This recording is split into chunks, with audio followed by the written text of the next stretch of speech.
তামাম পৃথিবী এখন সমতল হয়ে গেছে। আর রব্বুল আলামিন আপনার নবীর রওজা মুবারক কোন জায়গায় চিনা যায় না, কোনো পরিচয় নাই, আপনি আমাকে একটা নিদর্শন বলে দেন। এমনি ফেরেশতারা বলেন, আল্লাহ জানায়া দিলেন জিবরাইলকে জানায়া দাও, পৃথিবীর মধ্যে ভ্রমণ করে তাকাইয়া দেখবে যেই জমিন থেকে নিয়ে আকাশ পর্যন্ত নূরের লাইট জ্বলানো আছে, ওই জায়গায় আমার বিশ্ব নবী রাহমাতুল আলামিনের রওজা মোবারক রয়েছে।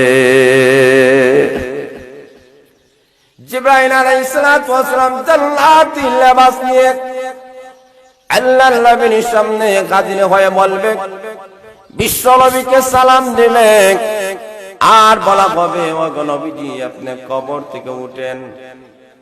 আল্লাহর নবী বলেন, জিবরাইল আমি জান্নাতি লেবাস পরিধান করব, পরে আমি বুঝতে পেরেছি হাসরের মাঠ মনে হয় কায়েম হয়ে গেছে।